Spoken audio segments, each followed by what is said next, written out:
Hello everyone, my name is Sarah. Welcome back to my channel. Today we are doing my kind of belated September wrap-up. In September I read 14 things. I know I just talked about in August how I typically don't read more than like 8 to 10 things. Well, here we are. It definitely didn't feel to me like I had read as much as I had because I hated everything I read in September. And because I hated everything in September, I've also been putting off filming this video. As I'm filming this, it's the 7th of October, so I have to do it now because otherwise I won't. So yeah, without further ado, let's just get into it. The first thing I read in September was Penance by Eliza Clark. This is a fictional true crime book written by a man called Alex Z. Corelli. And right at the beginning of this book, there is an editor's note that says that Corelli maybe came about some of the information in this in unsavory ways with unsavory methods, and that he might have just straight up fabricated some of the information in this. This is about, like, the fictional true crime book is about this grisly murder of a teenage girl that was committed by 3 of her classmates. And the book is then divided into a section for each of those 3 girls, where Corelli kind of speculates why she committed this murder. This is good. I will say that right off the bat. I didn't find this as life-changing as other reviewers did, but I think that is because of a few things. Number one, this book makes it way too clear, way too early that it's a meta-narrative. The editor's note in this, we get that way too early. We go in with that expectation already. Second of all the quotes on the back of this book talk about that this is a meta-narrative. And I think that's just something the reader should be able to discover on their own. Now, what I loved about this was the multiple levels of unreliable narration that Clark plays with. And she does it really, really well. She does it expertly, actually. And obviously I like this examination of truth and what the truth is and who gets to decide what the truth is. I also think that this is a really cool examination of a very male perspective on violence committed by girls and women, because there are parts where he like almost cutifies it or kidifies it. Like, he talks about how these girls are just children and how this was some sort of game to them. Even though, as the reader, it is very clear, or at least it was very clear to me, that that's not what was happening at all. I loved the cultural references in this. Eliza Clark and I are almost the same age. She is a few years older than me, but we definitely grew up kind of with some of the same media. The description of Tumblr in the 2010s in this, perfect. The online culture, the internet culture that this book works with is so immersive and is so perfectly described. I would know, I was there. So I love that. This is such a good portrayal of girlhood, and of girlhood kind of gone wrong, and of violence and what makes people, or girls specifically, commit violent acts. Yeah, this book does so many cool things, but there was just something missing for me that I can't really put my finger on. I didn't rate this. I am absolutely open to rereading this and then deciding what my final rating of this is. So yeah, do recommend it.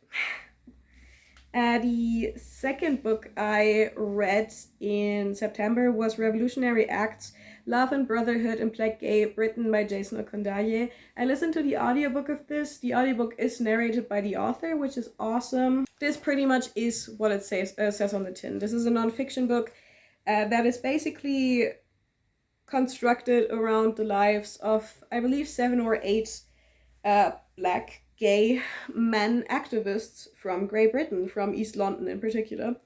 And it talks about so many different things. It really just feels like sitting down with a queer elder, as a queer person, and having a conversation with them and being told this history. And it's beautiful in that way. This book is very, very warm. You can just feel the sense of community and connection and love, which is so good, and it's so rare to find in a nonfiction book. Obviously, this talks a lot about the AIDS crisis and how Black activism dealt or didn't deal with the AIDS crisis in Great Britain. it talks about participation and being denied participation, and there is so much in this book. It talks about community, obviously, and community building, specifically community building in the context of parties and clubs, but also of kink and sex. It talks about belonging and compassion, and it's a beautiful, beautiful book. Jason Okondaye also works with the archival material he uses, with the historical materials, meticulously and very, very well. I don't even think that he needed to do that. I think this book would have been a beautiful oral history, but all of his arguments are so well argued, are so well argued. Everything is thought through, everything is presented beautifully, and yeah, I really recommend this. This isn't queer history that I knew a lot about going in, and if that sounds at all interesting to you, definitely go read it. Oh, also, I basically read nothing physically this month. I read everything, almost everything I read digitally, so don't be surprised that there's just pictures on the screen the entire time. The next thing I read was Butter, novella, Stories and Fragments by Gail Jones. Now, I only remember the title novella Butter of this particularly well. Everything else is kind of blending together in my head, but what I will say is that this has beautiful writing. Butter is about a photographer whose husband is a musician. And the novella is about how no matter how much we love someone and no matter how close we are to someone, there's always a distance that just cannot be crossed. There's never going to be a perfect connection with anyone else. And it talks about how if you're an artist in a relationship with another artist, your brains work completely different ways. Because she thinks of everything as images and photographs, and he thinks of everything as music and melody, and how there's always this slight disconnect there, no matter how much they love each other. And I think that novella was beautiful. It was beautifully written.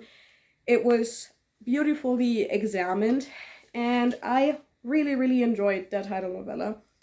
Everything else, I don't know. The second novella, Sophia, is also really good. It talks about being an activist in your late teens, early 20s, and then growing up and finding yourself bourgeoisie, and what that means or doesn't mean. I think maybe some stories and fragments in this just didn't need to be published. And I know that sounds horrible, but it really felt like publishing a notebook full of unpolished snippets.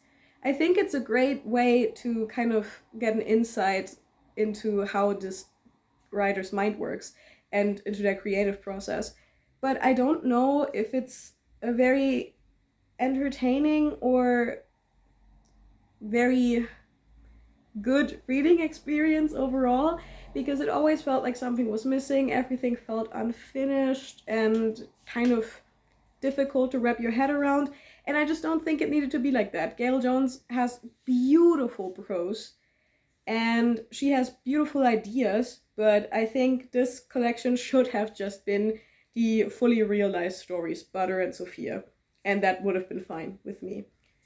I, again, didn't rate this because the writing and everything is beautiful, and the actual content of this book is not the problem. I think it was the way this book was put together that I didn't find particularly accessible or enjoyable. I saw another reviewer mention that this kind of feels like something that would be published after an author has died, like the last little snippets that you could find of their work, and I could not agree with that more. That's exactly what this book read like. And, yeah, I don't think that worked super well for me. However, I really want to read more from this author because her prose was, again, absolutely beautiful. Next up, I read Come Forth and Thaw by Jason Robert Ducharme. I read this on my Kindle as well. This is about a woman whose teenage son goes to a national park with the clear intention of ending his life, and she goes after him. This is inspired by the suicide forest in Japan, but obviously transported over into a US-American context. And the author talks about all of this in an author's note at the beginning of this book, and the tone of that author's note is very, very smug for what this book is. In that author's note, he talks about how he has found the depictions of the Suicide Forest very disrespectful, and how he has found in other media, like in movies and stuff. And he also mentions how the depiction of mental health and mental illness has been very disrespectful in those other mediums, which, you know, is a very respectable stance to take, and I don't disagree with. However, it's a very, very bold statement if in your own novella, mental illness is the big twist. And I don't even consider this a spoiler, because it's so obvious from the beginning that that's where this book is headed.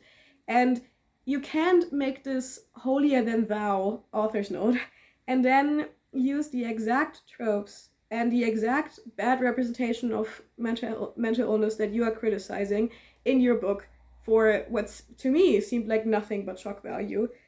There is some folk horror stuff in this, in the sense that they're like foresty creatures and whatever, but nothing in this is examined all the way. Not a single argument is thought through. There is little to no world building. I don't know what to say about this, really. I would have enjoyed this significantly more if it was significantly longer and had kind of like a mixed media aspect to it.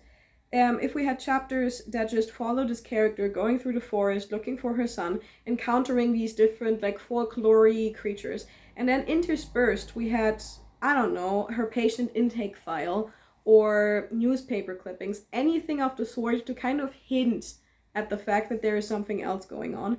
And a mixed media format would have also made her declining mental health very easy to visually show to the reader without having to beat them over the head with it immediately.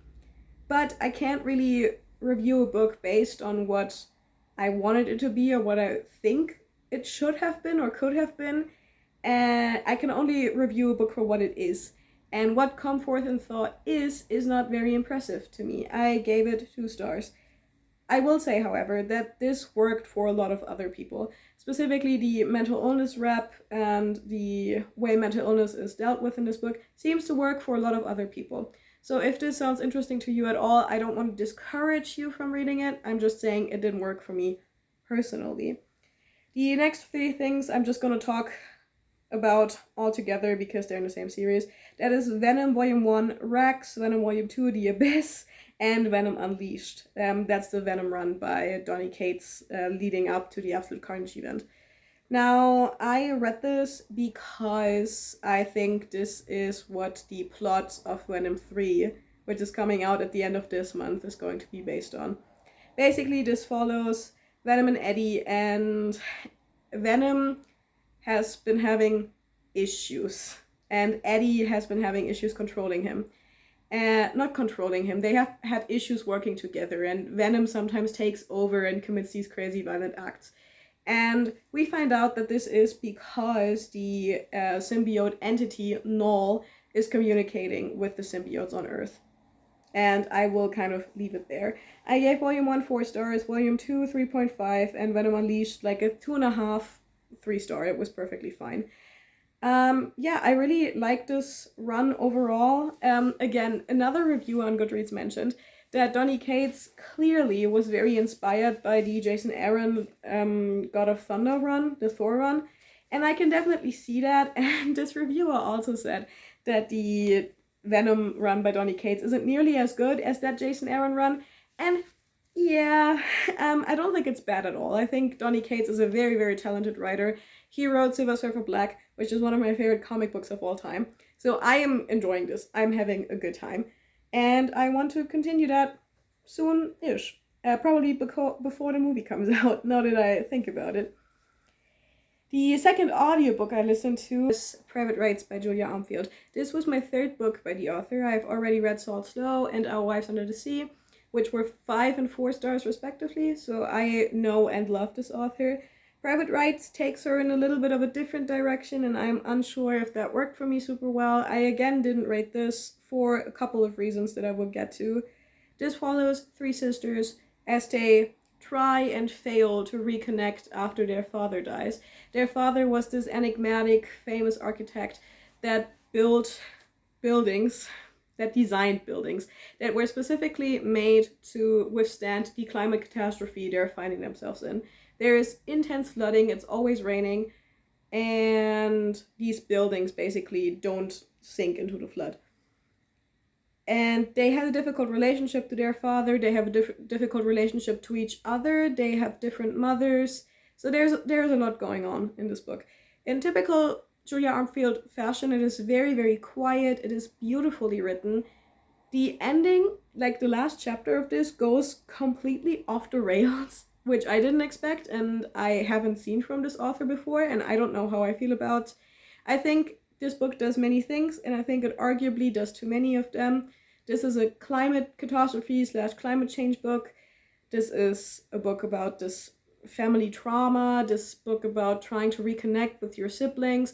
This is about narcissistic parents and the failure to put children first. This is about neglect. There is so much going on, and this is not a particularly long book. And that's one of the two things I just didn't really vibe with about this. So I think there's too much going on for how short this book is. And second, I should not have listened to this on audio. Audio was absolutely not the format for this. I should have just read it with my eyeballs, either the physical book or the ebook. So I will probably buy a paperback of this at some point and reread it, and then come back and tell you what my real thoughts and ratings are of this book. I am not saying I disliked it. I'm not saying that at all. I did feel kind of lukewarm about it, and that doesn't feel like my typical Julia Armfield experience. So I definitely want to give this book another shot. The last book I read physically was Bloom by Delilah S. Dawson. I fucking hated this. All of you fucking lied to me. This was like a 1 star. I hated this.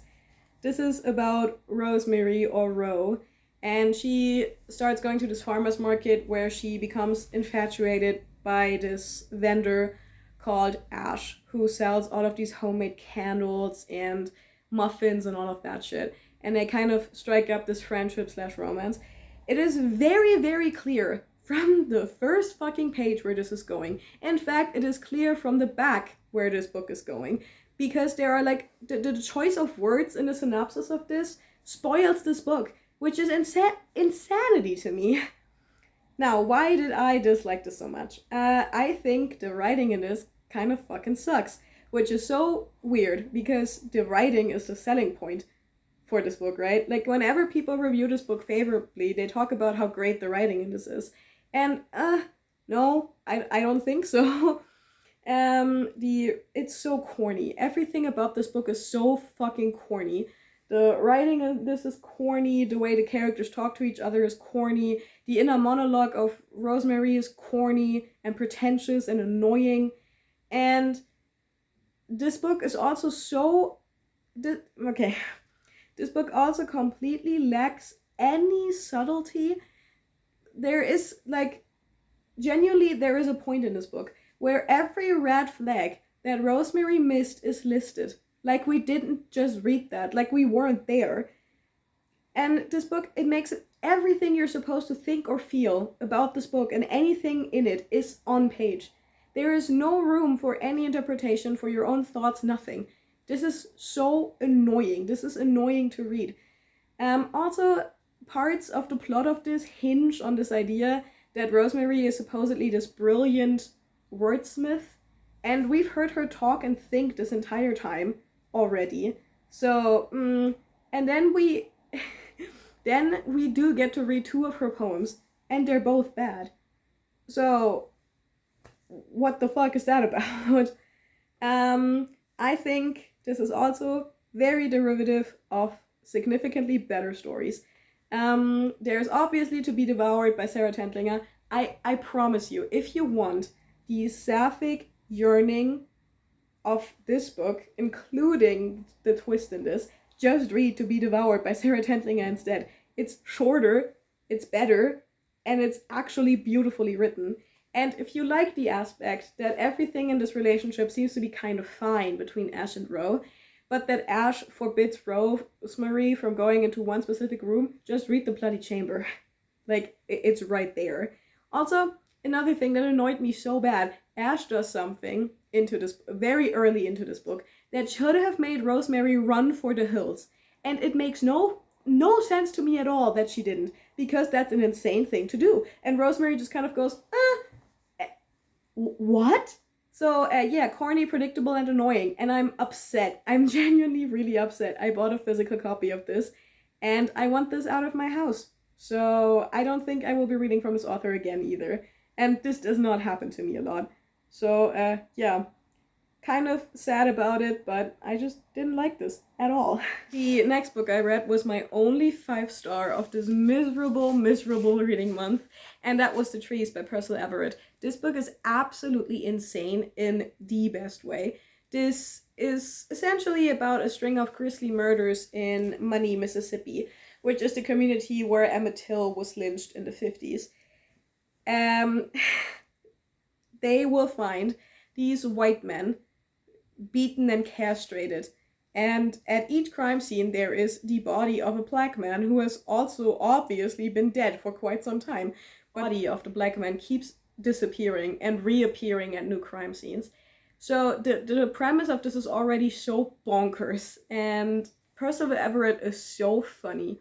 He has this very specific, very biting sense of humor. The Trees is a very dark humor filled book, and it's a satire. And it's one of those satires that makes it very clear that it's a satire. We follow 2 black detectives from Mississippi State Police that go to Money, Mississippi, and kind of try to figure out this case. And it's hilarious. It is so funny. Even though it's so funny, it also has this very, very serious core, right? Where it talks about this very grim history of lynching and of racialized violence. And it's a very angry book. And yeah, I loved it. It was absolutely great. It was so well written. It was so funny. It was also so readable because this reads like a thriller. This is a 300-page book with 108 chapters or something like that. So you always go just one more chapter, and then 50 pages have passed. So it is paced like a thriller. It's really fun to read. It's really funny, but it has so many interesting things to say, and it says them so well and so intelligently and so articulately. And yeah, I am in awe of this book, and I absolutely adored it. And I'm so glad I found this author because he has such a long backlist. He just had a book come out this year, and I'm so excited to get into more of his stuff. So yeah, if you take one thing from this video, it's that The Trees by Percival Everett is awesome, and that Bloom by Gladys S. Dawson sucks.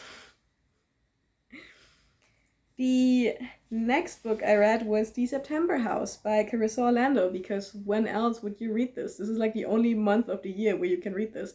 This is about Margaret, I think her name is, and she is an older woman that lives in a haunted house that gets especially haunted in September. So the haunting is all year round, but in September it gets significantly worse. And her husband has disappeared at some point, and their adult daughter grows increasingly suspicious that she can't reach her father and insists to come to the house. But of course she wants to come to the house in September, and Margaret tries really hard to kind of hide the haunting from her at first. And we kind of just go from there. This was a 4-star. I really, really liked it. I know that some people have talked about this like it's this super, super funny, humorous kind of book. And while there are jokes in it, there is like a humorous, I don't know, twist to everything. I think this is at its core still a very earnest book that talks a lot about interesting and important stuff. Because at its heart, this is very much about domestic violence and about trying to protect yourself and your loved ones from the person in your house that is harming you. And it's about this idea that if you just do everything right, if you do everything perfectly, the person abusing you will not have a reason to abuse you further, and that this clearly doesn't work. And yeah, that is examined really beautifully here. I think the mother-daughter relationship in this is really nice. I think the spooky stuff is spooky. So yeah, I enjoyed this a lot. I would really recommend it. The second to last book I read was Graveyard Shift by Emma Rio. I also listened to the audiobook of this, and this one's sad. I just featured this in my anticipated releases video, and it was a 2-star. This is about 5, I think, people that all work night shifts, and they tend to meet up at this cemetery that is no longer in use and smoke cigarettes together. The synopsis kind of makes it sound like they're friends, but not really. They all kind of hate each other, and one night when they all meet up, they find a fresh grave with something in it, and the story kind of goes from there. This is not what I expected at all. This is so short, and I listened to the audiobook, and this was still boring, which is, in my opinion, quite the achievement. If Emma Rio's writing is always like this, it's not going to be for me. There was something very irritating to me about the way this was written, specifically how all the characters were acting, and they were all so two-dimensional. They weren't characters. They were like caricatures of certain archetypes, and that's all they were in the story. We didn't get to meet any of them. Then the actual, like, plot of this, like the big reveal of everything, I didn't care about, and I thought it was a little silly. The one thing I did like about this was the representation of a character who has had insomnia since they were little. I have had insomnia since I was a small child. I've had various sleep disorders over my life, and this character feels a lot of resentment towards people that just can lie down, close their eyes, and go to sleep. And I felt that. I really related to that, but that is like the only thing I really cared about in this book. So yeah, 2 stars. And the last book, we went out with a bang this month, was Ghoster by Jason Arnott, which I gave 1 star. This is about a character, I don't even remember her name, who is supposed to move in with her boyfriend. And like for a couple of days before her move-in date, she just cannot reach this boyfriend. But she still goes down there. She still goes to Brighton where he lives. Finds his apartment empty, and instead of leaving, she just decides to stay there. The electricity is disconnected. I don't think there's running water. It's the middle of winter, and she just decides to squat in this empty apartment, and ludicrous already as a synopsis. But then she finds his phone, and on the phone there are like weird photos and videos, and then there is like this blue ghostly entity in the apartment, and the story kind of goes from there. This was so stupid. It was horribly written. The main character is one of the worst examples of a woman written by men I have come across. I didn't realize this until after I finished Ghoster, but Jason Arnott is also the author of A Sincere Warning About the Entity in Your Home, which I also hated. So I think that he's just not the author for me at all. This book tries very hard to be funny, and it falls flat every single time. If you are interested in this premise, like someone disappears, you find their phone, and this whole possibly supernatural mystery unfolds, there is an independent horror game called Simulacra that came out, I think, in 2016, that I would absolutely recommend over reading this book. It's going to take less time than reading the book. I think it takes like 3 hours from start to finish. It's better, and it's more interesting, and it's spookier because it's way more immersive. Also, another thing, Ghoster does have mixed media aspects, right? Like, we do see chat conversations that are like printed as chat bubbles between the main character and her best friend. But, for some completely incomprehensible reason, the stuff within the phone that the main character is so freaked out about, we don't get to see. There is no mixed media once she actually gets into the phone. What is the point of introducing the mixed media then? So yeah, this book was baffling to me in a bad way. It was kind of fun to hate read because it was so ridiculous. Also, this book is so long. This is like almost 500 pages long, I believe, and I tore through it in 2 days. So, you know, that's all I will say about that. Okay, so we made it through the end. Let's hope that October treats me better, reading-wise. I know that a lot of my videos have been like just kind of listing books. They have been like wrap-ups, anticipated releases videos, recommendation videos, and I know that it's kind of getting repetitive, so I am working on different kinds of content that I'm very excited to share with you. And yeah, tell me in the comments what you read in September, or if you have read and liked any of these books. Like, if you're a really big fan of Bloom, please explain to me why. And yeah, I will talk to you later. Bye-bye.